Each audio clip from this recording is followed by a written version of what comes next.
I hope I'm audible loud and clear. Yep. Hello everyone. Hello everyone. Welcome. I hope you're doing great and ready for an exciting session today. I'm Tanya Singla from BSpeak IIT Bombay and excited to be your host as we dive into a topic that's at the heart of every career move, leadership role and life decision, communication. Let's be honest, while most of us know what we want to say, and when it comes to interviews, high pressure meetings, or putting ourselves out there, something that that something is usually confidence, and the key to building it often lies in how we communicate. Today we have with us someone who's not just mastered this art but has used it to open doors across sectors. Dr. Jasmin Gupta.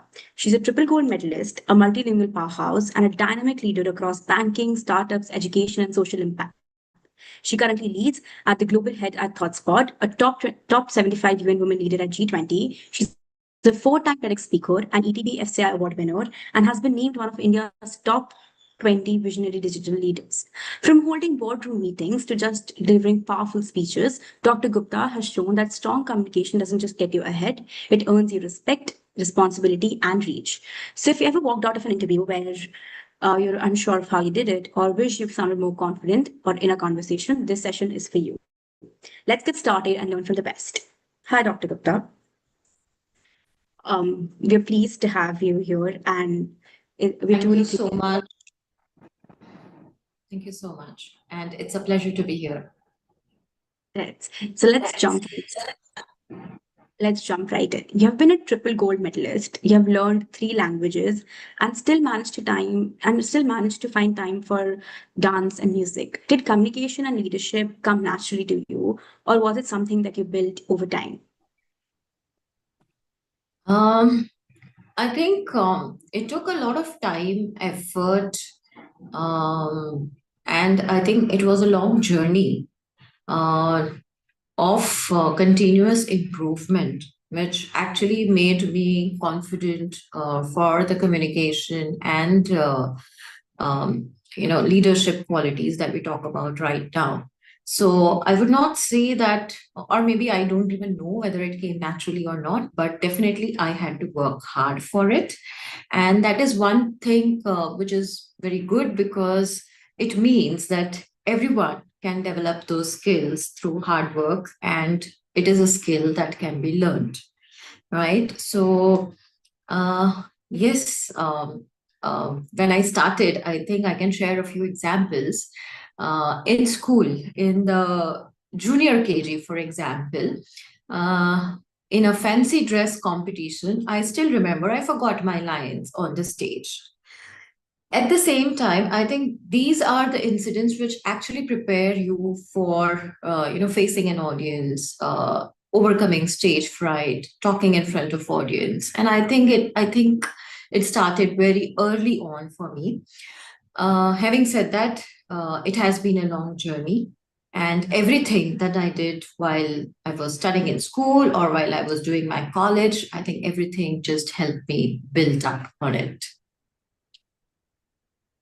That's really insightful and honestly quite comforting to hear. I think it helps a lot of us realize that these skills can be, grown and not just gifted. And it gives us a sense of comfort that it's okay to make mistakes, when you're improving such skills.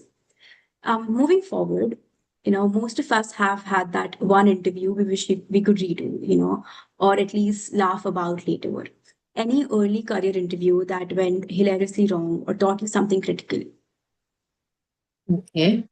So the very first question about the interview going wrong, I think, great. So I think the best thing is to start talking about what went wrong. Uh, I think many interviews would have gone wrong, but one that I clearly remember right now, and this was, well, I don't remember the name of the company, but a question that came across was, what is cash management service? Okay. Now, at that point in time, maybe I didn't know what is cash management service. And because the word said cash, I said, something around cash management. I mean, I thought that it's a very simple term, so let me just frame something out of the blue. And then the interviewer again asked me, so you mean to say the cash management service involves cash? So that thing I think I was very confident about. Okay, cash management services, of course, it involves cash. Okay, and post the interview, I think when I went out, when I researched what is cash management services, I figured out that cash management services actually don't involve cash at all. And the lesson that I learned is that in an interview, the most important thing is to be honest and to be upfront that you don't know rather than trying to make up an answer, which, of course, I think the interviewers realize that it may not be true or it may be incorrect or partially incorrect, right? So, only if you are confident that you know the answer, you need to go ahead and take that. Otherwise, it's okay to say that I don't know. It's okay to admit because at the end of the day, the interviewer is not asking, is not trying to know that you know everything, right? The interviewer is trying to know whether you are even able to upfront admit the fact that you don't know, but you are willing to learn. So I think there are a lot of qualities that get assessed while the interviewer asks some very specific questions. And having given a multiple interviews and having taken multiple interviews, I can very well say that the most important thing in an interview is to be authentic. Right. Yeah. So I think that I think that's we have all had that kind of moment at some point, and I think it's I think it's a part and parcel of life, and it's nice to hear that we grow by these experiences, right? Growing up, we might have had such, and it's nice to hear that somebody with your experience also have had such moments, and it's fine to have, and we learn from these, from these moments, and we grow from it. Moving on, let's go back in time a bit, right? For most of us, like we mostly hear the audience is college, is our college students, and even I am in my second year in a college. And when we first really, and college is the place where we first really explore communication, from and also our first set of interviews, and people also join debate clubs in general. So communication back in college kind of means everything because you have project meetings, you have your club work, etc. How do you perceive communication? How did you perceive communication back then? And how did your college experiences shape the way that you express yourself today? I think college experiences are very, very important. And what you learn in terms of group dynamics, in terms of communication, or even in terms of leadership while in college definitely plays a role when you grow up and when you join companies or you start up on your own as an entrepreneur. So I have seen, for example, students who lead projects while leading projects in a school or a college may not be a very important thing for that project perspective or for that course perspective or for that time period, I think what you learn out of that entire exercise of leading a group of students into delivering a project in time, ensuring the quality and ensuring that the group motivation is maintained, I think that actually helps you groom to be a better leader. And communication is required at every stage. I think it's not just about communication amongst the students. I think it's also communication with your professors, with your colleagues, and there are so many internship programs within the curriculum as well. So it also involves communication with the outside industry experts as well, or maybe HR teams or uh, industry bodies, right? So the more students can engage and participate in most of these activities, I think it is a great learning opportunity. And when I was in college, I was very fortunate to be a part of most of the clubs where we used to meet every week, and there is some or the other kind of session. We also had a lot of competitions. So competitions, of course, prepare you to be your best, to give your best, to put in a lot of hard work into delivering the best. So while those trophies don't matter, like for example, I may have won lots of trophies, which would be around debates, elocutions, had speeches, extempore speeches. I don't even remember the name, and maybe they don't matter at this point in time in my life. It doesn't matter whether I won a Mahatma Gandhi trophy or I did not win a Mahatma Gandhi trophy. It has no impact on my career at this point in time. But I still remember that whatever I learned at that point, the fact that I could push myself into a competition and then work hard towards pursuing that goal and then finally accomplishing that goal, that entire process actually prepares you for what is going to come up. Because once you go and join a corporate, the most important quality that one expects is whether you are able to deliver results, and you are able to deliver results and you are able to give your best, not by uh, delivering based on what you have learned in your textbooks, but the experience around the textbooks actually make a difference. So the college life, I think I had a wonderful experience. We had multiple competitions, Miss Personality, Mr. Personality. I used to win them all. And I think at that point in, I mean, at this point in time, it doesn't matter, but looking back, I can say maybe all of those were small steps that actually built up towards taking me on the journey that I pursued later on. Right. So all of those small steps matter.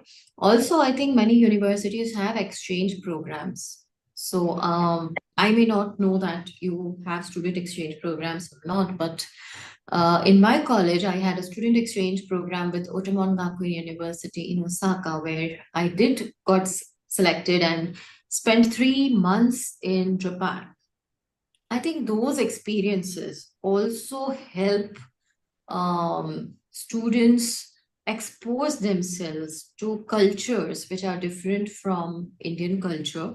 Because when it comes to communication, communication is not just about uh, here and now, but how to communicate with people speaking different languages is also something that is important for us to learn, because a lot of you may work in multinational organizations as well, where you may be required to work with people coming from different cultures, and hence cultural sensitivity and communication all matters. So I think all that grooming starts uh, in your college life, and it is your college life and the activities that you do, while they don't matter, those are very small activities.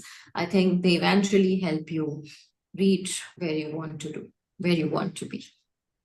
No, I think that makes so much sense for me as well.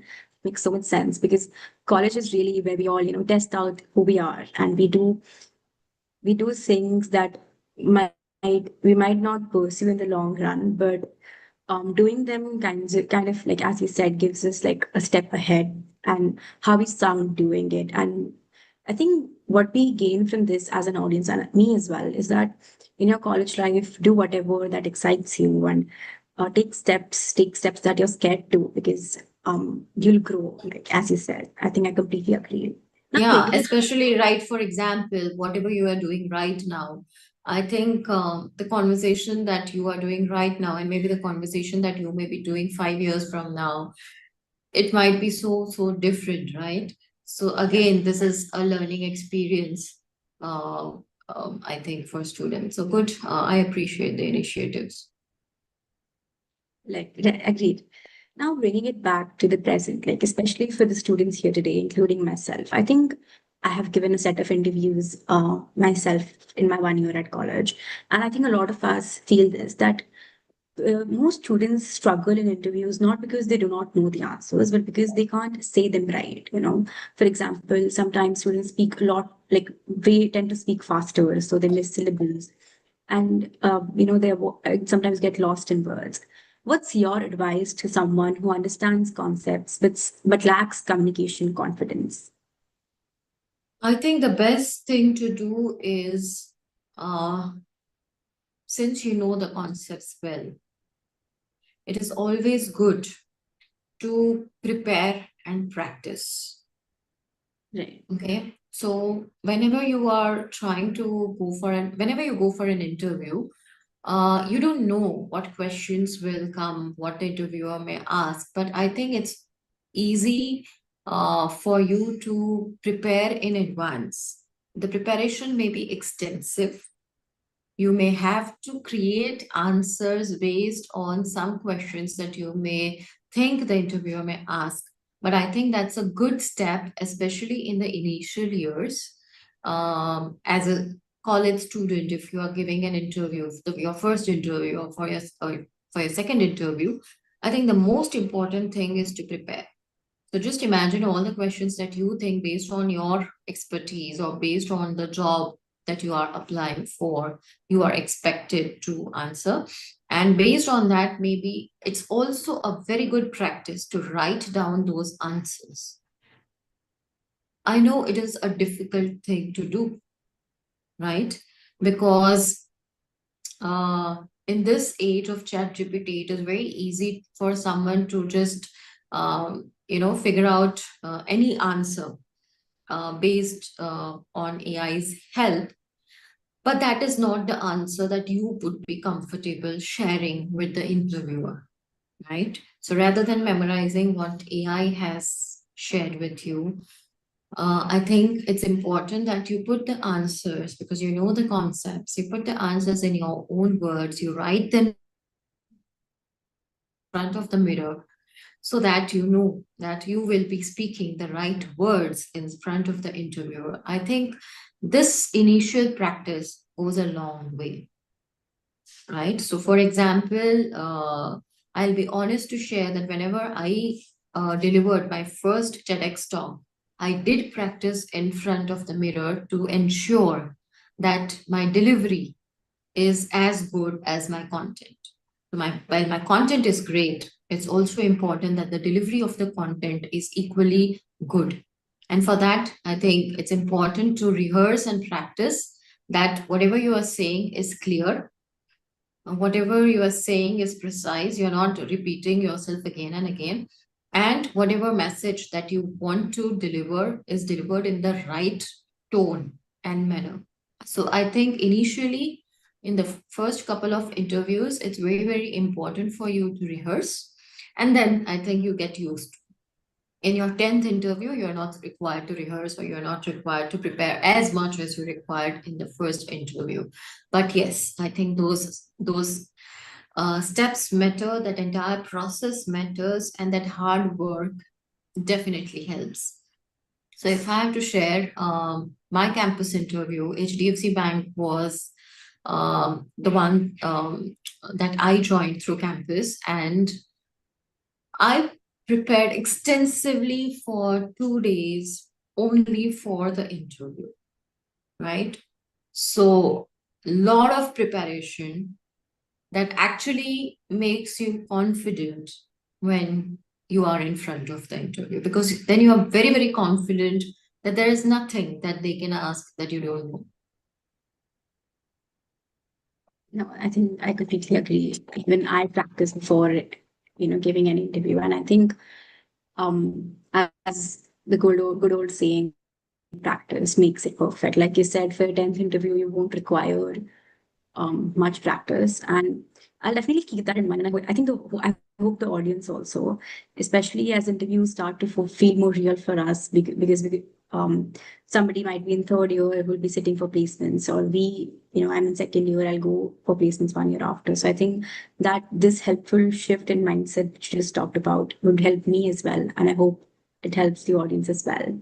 Now, stepping into the leadership zone, it's one thing I think it's one thing to explain an idea clearly and a whole other thing to get people to believe in it, act on it and follow it, Like communicating it to inspire, especially as a leader, is a whole another thing.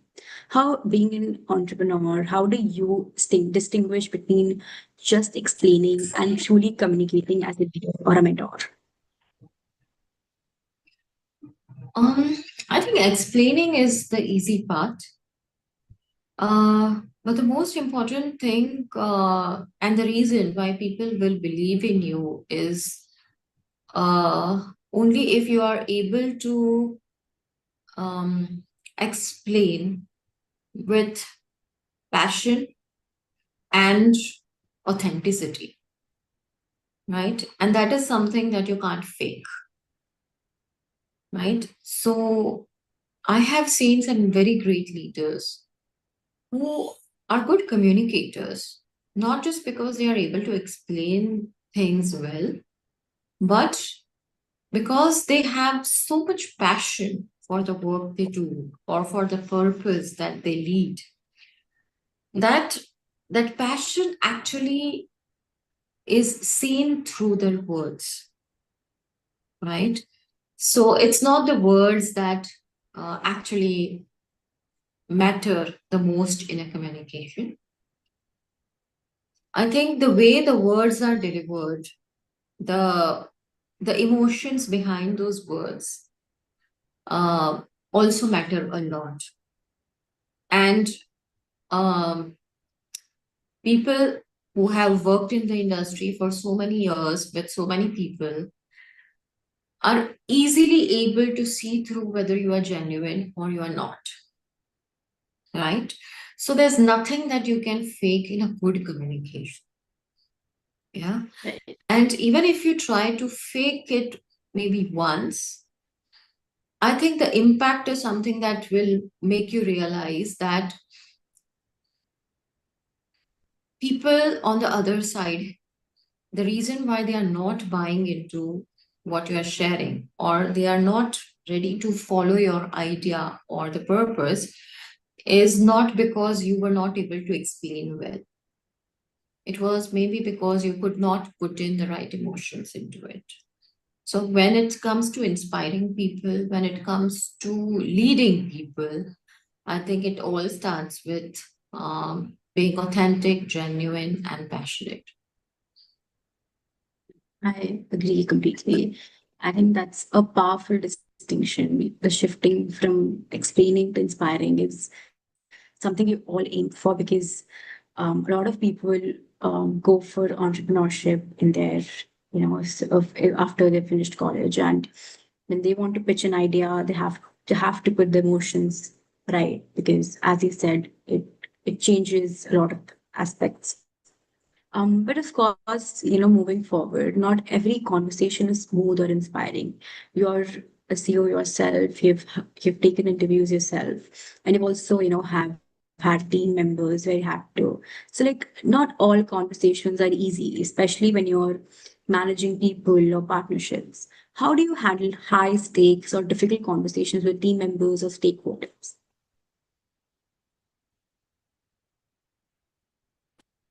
I think there are a lot of aspects to it, and communication is the least important aspect of it.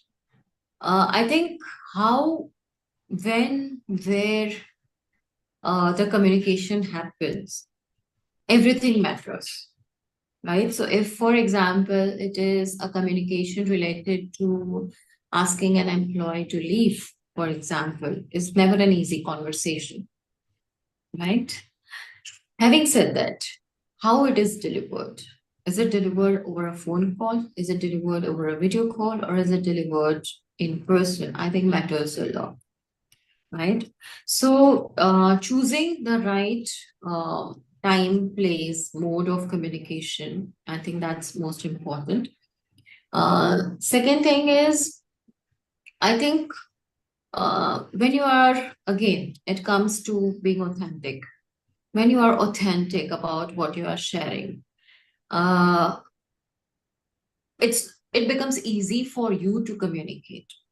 For example, I had a situation very recently where one of our employees committed a fraud, okay, which was a financial fraud. I didn't have a choice, but I knew that I will have to ask him to leave. At the same time, while there was enough proof uh, to put in front of HR to ensure that, of course, he will be either terminated, or we will have to ask him to go, or we will have to ask him to resign. I think the conversation was something that I was really not wanting to do. Yeah, because it's a very difficult conversation. It impacts the career of the person, but at the same time, it needs to be done. And hence, I think the best thing that was done and that I could do at that point in time was to focus on facts. Okay, well, because when you focus on facts, when you focus on data, there is no element of ambiguity in the conversation, right? And then the delivery of the message becomes very, very easy. So when the facts were put out in front of him, when the data was in front of him, the financial data, the fraud data, I think um, the conversation became easy, at least from my point of view. Also, from the other person's point of view, I think rather than giving um vague answers, or rather than giving clarifications, I think if the person gets data, then the person is also able to respond in a similar manner, right? So I think whenever there is a difficult communication, always try to have uh, data, whether it is reports or whether it is past reports, whether it is field reports, anything that is required to make that conversation authentic, so that you are able to confidently communicate, and at the same time you are able to ensure that it is not an emotional drama, but it is a fact driven conversation. Right. No, I think that's a really grounded way to approach it. And I think this is a very good example where we see that clarity and compassion can coexist. I like how you also talked about the other aspects of such tough conversations, like it has to be based on facts. I think we all learn about, having clarity and compassion at the same time when handling such conversations, which we might in our future. And moving this is a follow-up that we have seen so many sides of professional life, your banks, startups, and now your own platform. I I mean, I can imagine you had to steer through decisions and, conversations more than once. You've mentored startups, you've worked in banks, and you've probably had to pivot or persuade someone many times. Can you share a recent example where your communication or your confidence changed the outcome of a major decision or a meeting? Um, okay, so there was this um project that the team was working on, and the funding of the project was already done. And it so happened that um, the government body that had funded the particular project was not happy with the delivery of the project. Okay. And so they decided that they will not release the second tranche of funding for that project. Okay. So this was a very difficult meeting where I had to step in to ensure that there is no damage, and whatever um, whatever was missed out in the first place is taken care of. And it was also about giving confidence to that government body to ensure that it was not going to be repeated again, right? So again, a very difficult situation where initially they said because the first tranche was misused and we did not get the results as expected, we really don't want to renew it and go for it again. So that was a situation wherein I said, okay, let's not do this. Let's keep it aside. But I have a wonderful idea that I am working on. I will do this with you or without you. But if you join, you gain 1, 2, 3, 4, 5, right? And then they wanted to understand, okay, what is this new idea about? What is this new project that she's talking about? They understood the details, they liked the idea. They decided to partner with us in that idea. Not 100%, but they said we will be partly involved in this. I clearly understood that this is a testing amount that they are sharing with us as a part of funding this project, trying to test our team again, giving them a second chance to ensure that if they are able to deliver this time on a smaller project, then we will see what we want to do. And it so happened that because the project that we delivered, the smaller one, was such a huge success that they themselves called us back and they again decided to renew the earlier project, which they had decided not to pursue. Right. So I think there are a number of tactics to ensure that you build confidence, that you show that you will be able to do. And it is not just about communication, because while you communicate, it's fine, but I think it also needs to be backed by clear results. So everything goes hand in hand. While the topic today is related to communication, I think we are talking too much about communication, but yes, I'm not a communication expert. Having said that, I think whether it is communication, whether it is leadership, whether it is just getting your, uh, you know, just getting your work done, everything is so interrelated and so much connected that one without the other doesn't matter. You may Yeah, be I a think great that's communicator, but if your work is pathetic, it's not going to stand for long. no, completely agreed. You have to show results, in your life to get ahead. And I think that's such a great example. It brings, the power of words and moments, like such moments, critical moments where you knew, and how you turned the situation around. But I think it was really inspiring and really coming from you was really nice. Since we are in a college setting, we already back in an interview mode for a minute. Some interview tips are timeless, like for example, people like strategies to manage, like as I said, that practicing helps you manage stress, nervousness, and anxiety. So what's that one golden sentence that can flip the table while you're in an interview? So what's one sentence every college student should learn to say in an interview? Okay, there is no golden sentence that is going to ensure that you crack the interview. Having said that, I think it's very important to communicate in an interview that you will work hard for the role that you have applied for, and you will ensure that you give your best for that particular role.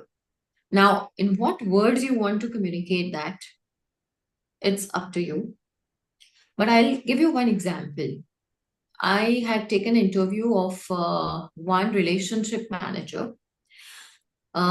He was at a stage in his life when he had lost his job because suddenly he was into insurance, and Birla Insurance had closed down, or maybe Reliance, and Reliance Insurance had closed down, and most of their colleagues were out of job. So this was the time when he had visited me for an interview. The interview was okay. It was normal. It was average, like any other interview. Nothing that he was a great communicator or he was exceptionally well. But there was one last thing that he said while the interview was over, and he had to, some closing line from his side. And he said, "Ma'am, if you give me this opportunity, I will ensure that I work very, very hard and I will ensure that I give my best and deliver the results as you expect." And while he said these words, I think the honesty in his eyes, the confidence in his eyes was something that made me hire him. And till date, I think he has gone through three promotions. He has changed banks, and it was actually a change in sector. He was coming from a different industry, and I hired him for a different industry just because that last thing that he told me and the honesty that I could see in his eyes actually told me that this person will deliver, and actually he delivered. So I think many a times when you speak, how you speak, and the honesty with which you speak, giving the interviewer the conviction that you can do it, however you communicate to give that conviction. I think the most important thing is to give that conviction to the interviewer. I think I'm writing that down myself because I'll be sitting for interviews in the next coming years. I think it's confident and it's grounded, which is I think the perfect combo to cracking an interview. Um, we're almost at the end of the session. Now let's zoom out a bit. We have done so much already, and clearly we're not done yet. You have achieved so much from strategy to speaking to creating social impact. And to the audience, Dr. Gupta has created a fintech platform just for women. So I think that's amazing. So what's the next big idea, platform, or mission that excites you the most? I think the next thing that I may want to do would be in the area of sustainability and climate change, because that's something which is going to have a big, big impact on our future, right? So that's Right. something that I really want to work upon in future. I think that's really exciting to hear. And knowing how much you've grown, how your achievements and your credentials are just amazing. I'm sure it will turn out to be something truly impactful and like maximum people will benefit from it. And finally, let's future gaze a little, looking ahead to the kind of world we want to lead in. Dr. Gupta, I would like you to complete the sentence for me, please. In 2030, every student who wants to lead should learn to dash, dash, dash. Should learn to be adaptable, because flexibility and change management are going to be very, very important factors. And a person who's dynamic, a person who is ready to accept and even rise with the change, go with the change, learn with the change, I think is going to be the survivor and is going to be the leader. Because we are in a scenario where college education will not matter after a couple of years. So gone are the days where education was about 4 year, 5 year ka degree here, and then you will expect that that education will last you for a lifetime of a job or a career. That's not going to happen, right? You need to upgrade yourself every 2, 3 years. So actually, your college education will not matter beyond your first job, Right. right? I think And how you are able to evolve, how you are able to continuously learn, how you are able to change yourself with the changing times is what is going to matter. right. That's such a brilliant note to end on. I think it ties everything together. And from self awareness to leadership to communication, I believe adaptability is, I agree with you completely. With that, we come to the end of the session. Dr. Gupta, thank you truly for this conversation. You reminded us that communication is not the only thing, but it is a lot of it. It's about being relatable, being real, and being authentic. For all of us here today, whether we are prepping for interviews, whether we're going to lead teams in the future, or just trying to express ourselves better, I think even or I hope all of you have something in this session that will carry forward.